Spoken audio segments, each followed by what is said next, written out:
10 to 15 times in 1980 and 81. 10 to 15 times. Are you kidding me? The guy needs a .40 caliber. That's what he needs. I'm telling you right now, anybody that lay their hands on a kid and abuse them, they absolutely deserve the death penalty, and I'm not talking about sitting on death row for 40 years. The guy deserves, he is a wicked individual that cannot be repaired. And if he can be repaired, he can have a chance to repent before he gets a bullet put in him. Okay? See, this is the thing about it. I keep going back to this.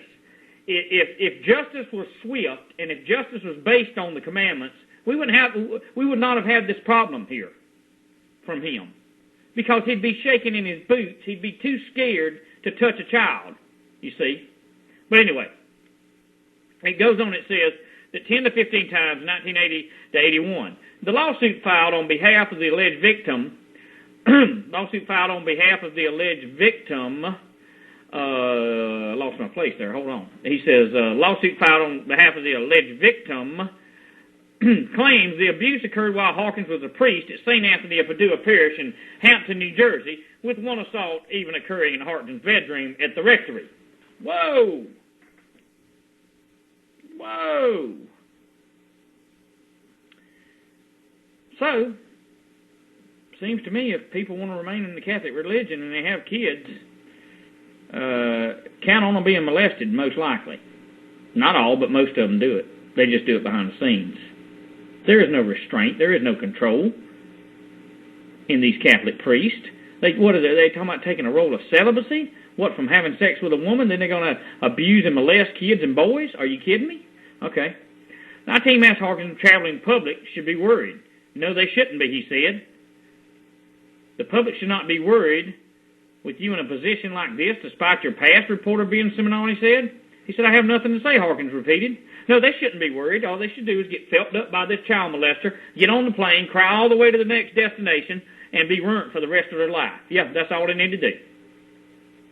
You see, that's all they need to do.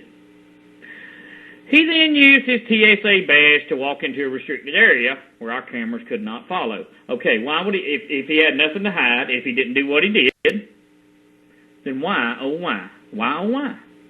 Why, oh why, did he take his badge and walk into a restricted area where the cameras couldn't follow?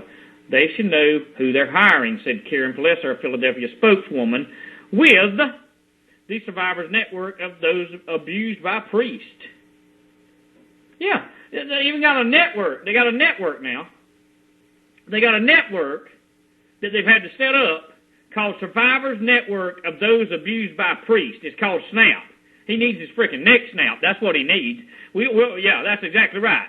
It's called SNAP. That works with abused kids and grown-ups that are molested by priests. Yep, that's a good name for it. SNAP. He needs his neck snapped.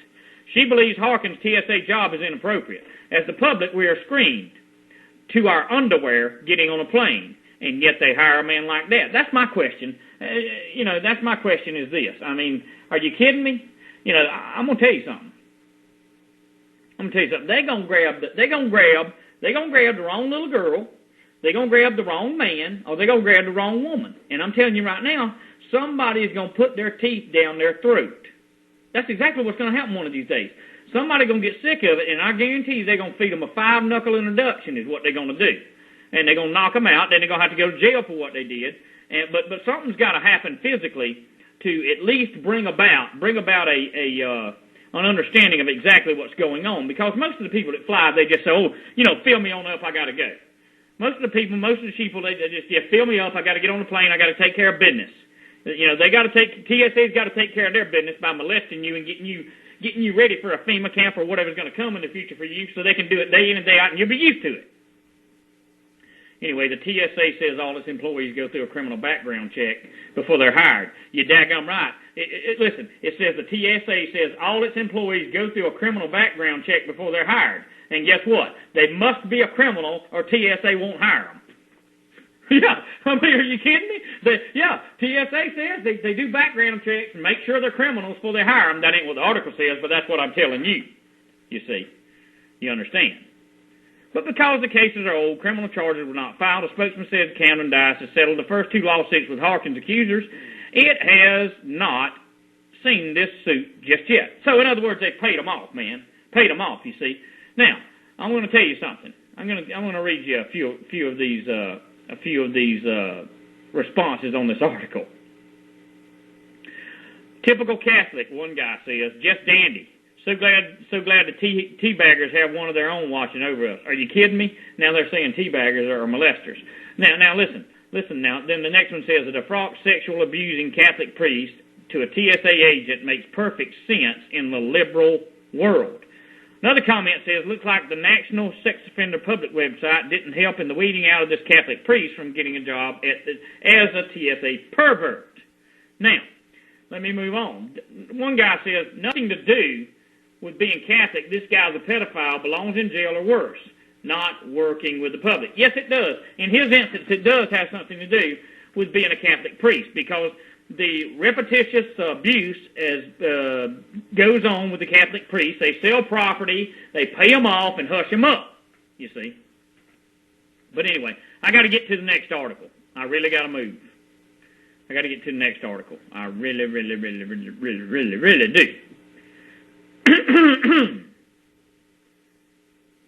And while I'm waiting on this article, yeah, the main chat page has been in.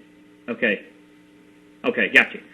All right, now let me get to this one. You're going to enjoy this one. Now, y'all know about the UN and everything that goes on and all their agreements and everything, okay? I shall read this first.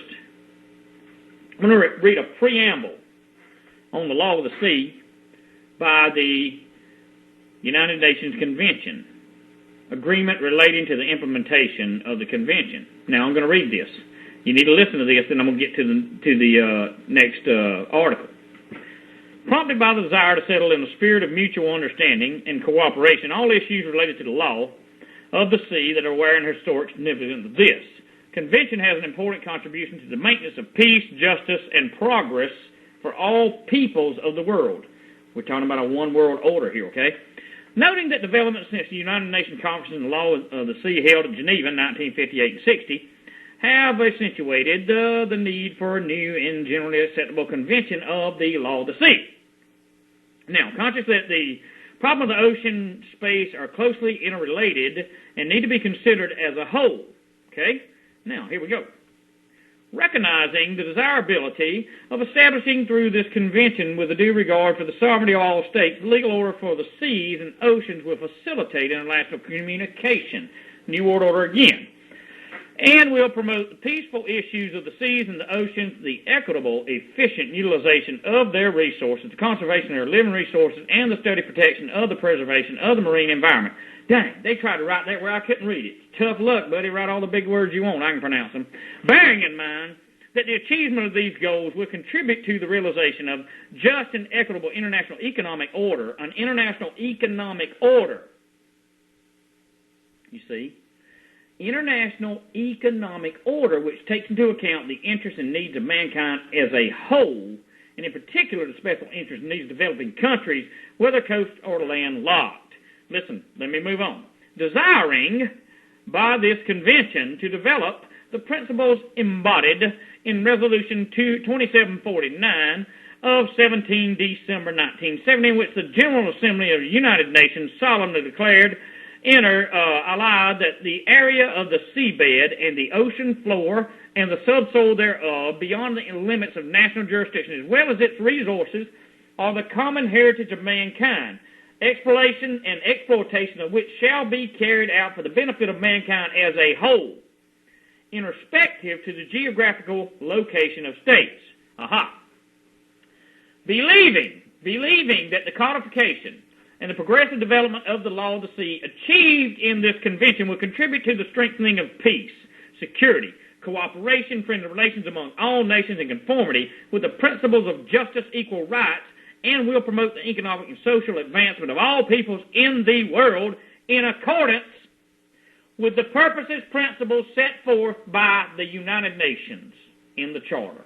Affirming, listen to me, affirming that the matters not regulated by this convention continue to be governed by the rules and principles of general international law. Aha.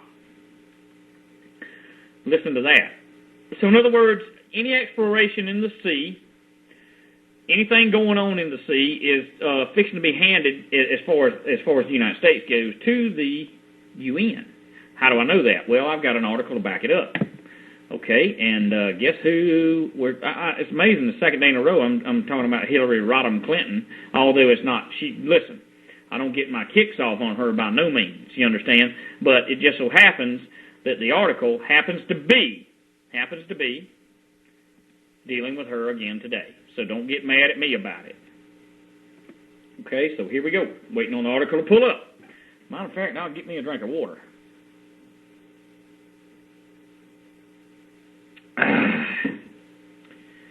Now, this is from Bloomberg. It says, Clinton hits black helicopters crowd to push sea treaty. Okay? Now, what a name. Secretary of State Hillary Clinton took on conservative forces twice have blocked the ratification of the United Nations law of the sea treaty, calling it crucial U.S. economic strategic interest in the Pacific and elsewhere. The top American diplomat said some of the arguments against the treaty can't even be taken with a straight face. Now, this is the Dems that are saying that this is great, it's economically feasible, it's going to help us. Kind of like wait a minute, what is that alphabet soup? Oh, NAFTA. Oh, yeah, almost forgot. We got so many alphabet soups here we're trying to eat up that who can keep up with the bowl of soup shoved down our throat at the time.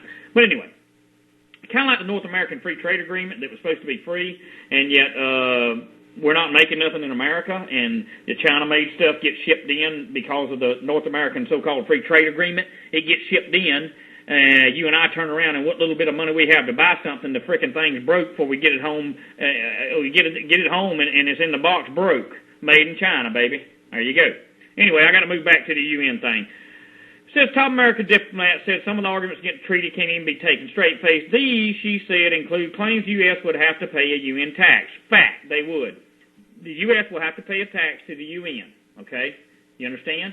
It would give the UN power over the U.S. Navy that would erode U.S. sovereignty. Fact, it will. But they argue to say it won't. But it's all got to come under the one world order anyway. I mean, I don't know why these folks are fussing about it. The Republicans, they're just as crooked Democrats, although it is very important that you are aware of it, that you can know what's going on. You know, it goes on and says, honestly, I don't know where these people make these things up, Clinton told the Senate Foreign Relations Committee. Well, I got to tell you, the Republicans make it up just like you make it up. You both lie because you don't want us to know what's going on, okay? That's to Hillary Rodham Clinton, and that is to the man coming up, John Kerry. She chided critics who object to U.S. joining any UN treaty, saying, of course, that means the black helicopters are on their way. No, Hillary. The black helicopters don't have anything to do with the UN. The black helicopters have to do with the black ops and the hired mercenaries and the foreign troops that are already here that are training on our soil. Why don't you bring your dykish-looking self out of the closet, honey, and go ahead and tell us the truth? But she won't. But anyway, we got to move on. Now, it says that, of course, this means the black helicopters on the way and reference to conspiracy theories about world government. Okay. Now, we already know that world government's already here. And she talks about it's still a conspiracy. You got to be kidding me. I don't know what this lady is on. Maybe she's sniffing some gas. I don't know. Maybe a little cocaine line before she said that statement. But anyway, Republican critics of the treaty bristled.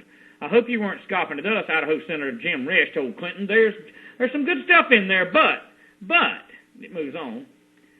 But what? Well, we give up one scintilla sovereignty of this country has fought for, bled, and gave up our treasure, the best Americans. I can't vote for it. Well, wait a minute.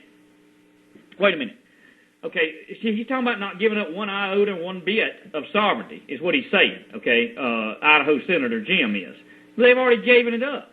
Why don't Idaho Senator Jim come on this show and let's talk about the federal lands, let's talk about China owning banks in America, let's talk about China building what they're building out yonder in, you know where, let's talk about all these things. I invite the senator on, Jim Risch.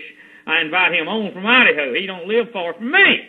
Let's get it on. Bring it on. I mean, I'll be cordial. I'll be nice. But at the same time, you better have your ducks in a row, okay? But anyway. Moves on, it says, the Law of the Sea Treaty sets rules for the commercial use of environmental management of the world's marine resources and sets boundaries for different countries laying claim to assets under the sea floor. including oil, gas, rare earth minerals used to make mobile phones and flat